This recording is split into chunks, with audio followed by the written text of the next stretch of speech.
역대상 1장 29에서 54절 말씀입니다. 이스마엘의 족보는 이러하니 그의 맏아들은 느바요시요 다음은 게달과 앗부엘과 밉삼과 미스마와 두마와 마사와 하닥과 데마와 여둘과 나비스와 게드마라. 이들은 이스마엘의 자손들이라. 아브라함의 소실 그두라가 낳은 자손은 시므란과 욕산과 무단과 미디안과 이스박과 수아요. 욕산의 자손은 스바와 드단이요. 미디안의 자손은 에바와 에벨과 한옥과 아비다와 엘다하니 이들은 모두 그두라의 자손들이라. 아브라함이 이삭을 낳았으니 이삭의 아들은 에서와 이스라엘이더라. 사랑하는 형제 여러분, 10월 28일 금요일 저녁 목상에 오신 것을 환영합니다. 역대기는 2차 포로귀환 직후인 주전 450년경에 제사장 에스라가 쓴 역사서인데요. 포로귀환 자체가 놀라운 하나님의 섭리로서 다윗 언약의 성취를 위해서 하나님이 행하신 기적입니다. 그 사실 자체만으로도 포로귀환 그 사실 자체만으로도 하나님은 한 번 이스라엘을 선민으로 선택해 주신 이상 이스라엘을 버리지 않으시고 반드시 재건시켜 주실 것을 알 수 있는데요. 그러나 이스라엘 백성들은 70년 포로 생활을 거치면서 선민 이스라엘의 민족적 자존감이 떨어져 있어서 거룩한 생활이나 뜨거운 열심으로 신앙생활을 하지 못했어요. 그래서 선민 이스라엘이 태초부터 하나님이 예정하고 선택하시고 언약으로서 보존되는 존귀한 계보임을 먼저 확신시키려고 역대기의 시작을 아담으로부터 시작되는 계보로서 기록했습니다. 27절까지는 아브라함까지 이어진 족보 소개였는데요.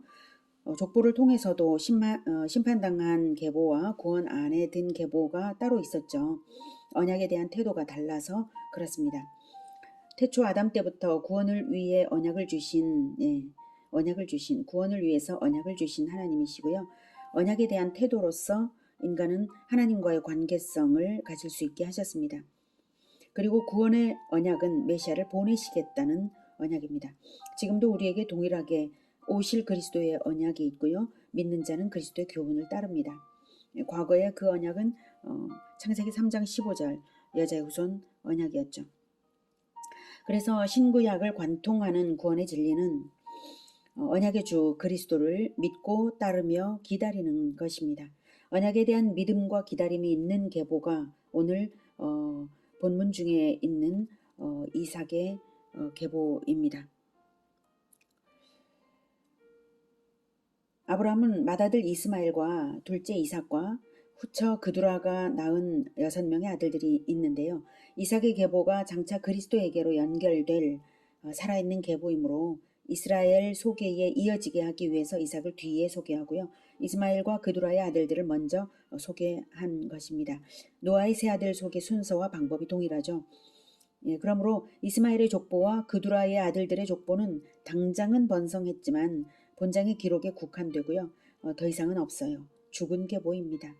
하지만 이삭은 이스라엘을 통해서 살아있는 계보가 되었어요. 얼른 보기에도 이스마엘과 그두라의 아들들은 크게 번성했는데요. 이삭은 두 아들만 낳았을 뿐이에요. 하지만 이 족보는 이후 2장부터 9장까지 이어지는 족보의 중심 인물인 이스라엘에 이르러서는 진정 이삭의 번성에 대한 언약이 성취되었음을 알 수가 있습니다. 9장까지의 모든 족보가 보여주는 것 중 중요한 한 가지는 하나님의 언약이 성취되었다는 사실입니다. 그 언약은 창세기 17장 6절에 내가 너로 심히 번성하게 하리니 내가 네게서 민족들이 나게 하며 왕들이 네게로부터 나오리라 이렇게 아브라함에게 언약을 주신 것인데 이렇게 여러 민족들이 아브라함에게서 날 것이라는 언약이 있고 또한 특별한 한 민족에 대한 언약이 그 다음 7절부터 이어지죠. 자, 이렇게 6절에 심히 번성하리라는 언약이 성취되었음을 보여주는 것이 바로 본장의 족보이고요. 자, 특별한 한 민족에 대한 언약은 이제 7절부터입니다. 내가 내 언약을 나와 너 및 내 대대 후손 사이에 세워서 영원한 언약을 삼고 너와 네 후손의 하나님이 되리라. 내가 너와 내 후손에게 내가 거류하는 이 땅 곧 가나안 온 땅을 주어 영원한 기업이 되게 하고 나는 그들의 하나님이 되리라. 하나님이 또 아브라함에게 이르시되 그런즉 너는 내 언약을 지키고 내 후손도 대대로 지키라. 이것이 대대로 영원한 언약을 이어갈 한 민족에 대한 언약이에요. 그 민족은 언약의 징표로서 할례를 이어갈 것을 명령하셨어요. 10절부터 너희 중 남자는 다 할례를 받으라. 이것이 나와 너희와 너희 후손 사이에 지킬 내 언약이니라. 너희는 포피를 베어라. 이것이 나와 너희 사이에 언약의 표징이니라. 이 할례를 이스마엘도 받기는 받았습니다. 그러나 언약의 아들 이삭의 장자권을 넘본 죄로 그 어머니 하갈과 함께 쫓겨났기에 이스마엘의 할례는 무의미한 것이 되어버립니다. 그리고 이삭의 아들 에서는 장자였지만 언약을 몰랐으므로 장자권을 받지도 못했고 할례가 무의미한 자가 되고 말았습니다. 할례를 이어간 민족은 오직 이삭의 아들 이스라엘이죠. 에서의 족보에 대한 기록이 본장에 국한되어 있는데 이스라엘의 후손은 2장에서 9장까지 이어져 갑니다. 할례를 계승한 언약 백성이라서 그렇습니다. 34절 아브라함이 이삭을 낳았으니 이삭의 아들은 에서와 이스라엘이더라. 에서의 아들은 엘리바스와 루엘과 여호수와 얄람과 고라요. 엘리바스의 아들은 대만과 오말과 스비와 가담과 그나스와 딥나와 아말렉이요. 루엘의 아들은 나핫과 세라와 삼마와 미사요.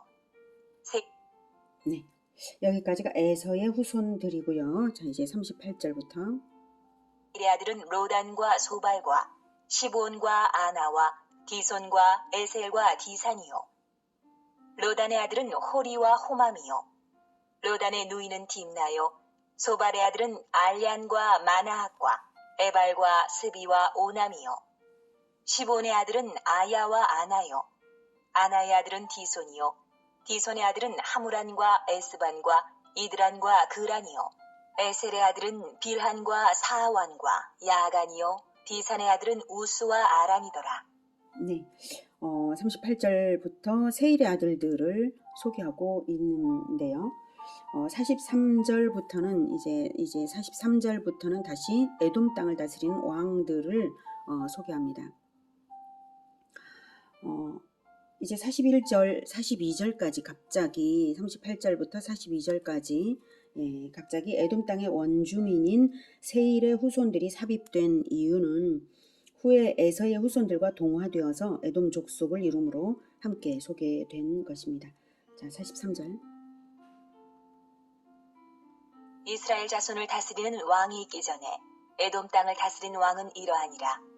부올의 아들 벨란이 그의 도성 이름은 디나바이며 벨라가 죽음에 보스라 세라의 아들 요밥이 대신하여 왕이 되고 요밥이 죽음에 대만 종족의 땅의 사람 후삼이 대신하여 왕이 되고 후삼이 죽음에 부닷의 아들 하닷이 대신하여 왕이 되었으니 하닷은 모압들에서 미디안을 친 자요. 그 도성 이름은 아윗이며 하닷이 죽음에 마스레가의 사물라가 대신하여 왕이 되고 사물라가 죽음에 강가의 르호봇 사울이 대신하여 왕이 되고 사울이 죽음에 악볼의 아들 바알 하난이 대신하여 왕이 되고 바알 하난이 죽음에 하닷이 대신하여 왕이 되었으니 그의 도성 이름은 바이요 그의 아내 이름은 무헤다벨이라. 메사압의 손녀요 마드렛의 딸이더라. 네, 에돔 족속은 이스라엘의 왕정 제도가 시작되기 약 900년 전부터 이미 왕정 체제를 갖출 정도로 강력한 세력을 형성했습니다. 그럴지라도 진정한 번영은 현실적 번영과 무관하게 하나님의 선민 이스라엘에게 있음을 본서는 긴 호흡으로 보여주려고 지금 그 에돔의 번영도 말해주고 있는 것입니다. 에돔의 왕들이 단 한 번도 아들에게 왕위를 물려준 적이 없고요. 계속적으로 쿠데타 등의 정변으로만 왕위가 바뀌고 있다는 사실이 놀랍죠. 네, 보십시오. 죽음에 보스라 세라의 아들 요밥이 대신하여 왕이 되고, 요밥이 죽음에 요밥의 아들이 아니라 대만 종족의 땅의 사람 후삼이 대신하여 왕이 되고, 후삼이 죽음에 후삼의 아들이 아니라 브닷의 아들 하닷이 대신하여 왕이 되고, 이렇게 죽으면 또 다른 가문의 사람이 계속해서 대신하여 왕이 되고 있습니다. 단 한 명도 아들에게 왕위를 물려준 적이 없어요. 예. 내전이나 정변이 계속된 나라입니다. 그런 나라가 아무리 왕정이 발달되었다 해도 백성이 결코 행복할 수 없는 그런 지옥이나 마찬가지인 것이죠. 에돔 왕들의 변천사와 훗날 유다 왕들의 계보가 단 한 줄기로 이어진 것은 선명한 대조를 이룹니다. 하나님을 버린 세상의 비참한 운명과 하나님의 언약을 받은 백성의 축복의 차이를 보여주고 있는 것입니다.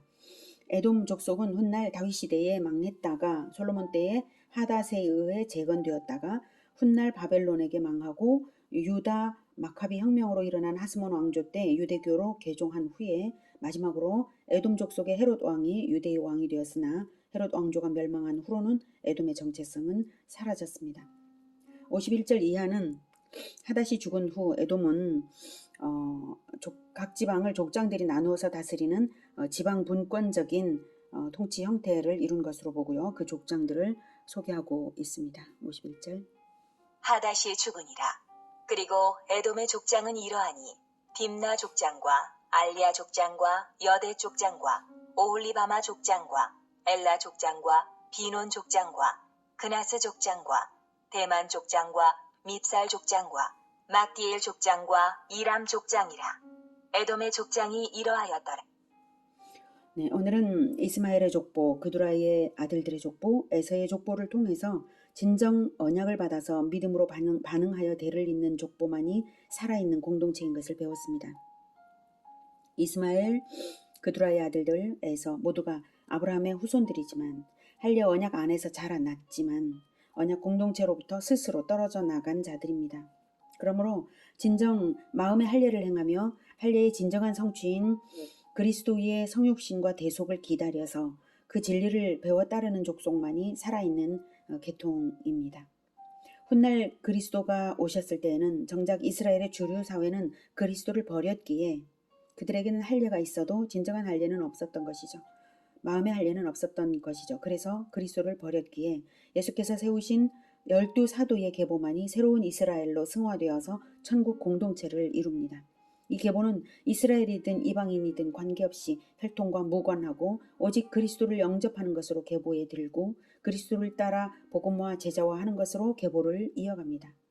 역대기가 태초부터의 원대한 계획에 의해 선민이 되었기에 이 족보기록으로서 민족적 자존을 높여준다면 우리는 하늘에 기록되고 있는 영원한 생명책 계보를 늘 마음에 품어서 대가 끊기지 않도록 복음화로 자녀를 낳고 제자화로 튼튼히 성장시키면서 진정 드높은 자존감, 진정 하나님 아버지의 아들들이노라는 존귀와 영광을 입는 우리 모두가 되기를 기원합니다. 기도하겠습니다. 하나님, 언약을 받았어도 올바른 믿음으로 따르지 않는다면 소용이 없다는 것을 오늘 족보를 통해서 배우고 있습니다. 우리에게 언약을 주신 것을 그리스도의 보혈로 말미암아 우리를 언약 안에 들게 하신 것을 참으로 감사합니다. 우리가 예수 그리스도의 그 보혈의 공로, 그 은혜를 결코 잊지 않을 수 있도록 도와주시옵소서. 그리스도의 보혈을 늘 묵상하며 은혜를 갚기 위하여 부지런히 복음화 제자화로서 그리스도를 나타내며 사는 우리가 되어서 결코 대가 끊기지 않는 생명책의 계보를 이어갈 수 있게 도와주시옵소서. 예수님 다시 오실 것을 날마다 기다리겠습니다. 날마다 겸손히 그리스도의 보혈을 입으며 살아가겠습니다. 주님 도와주시옵소서.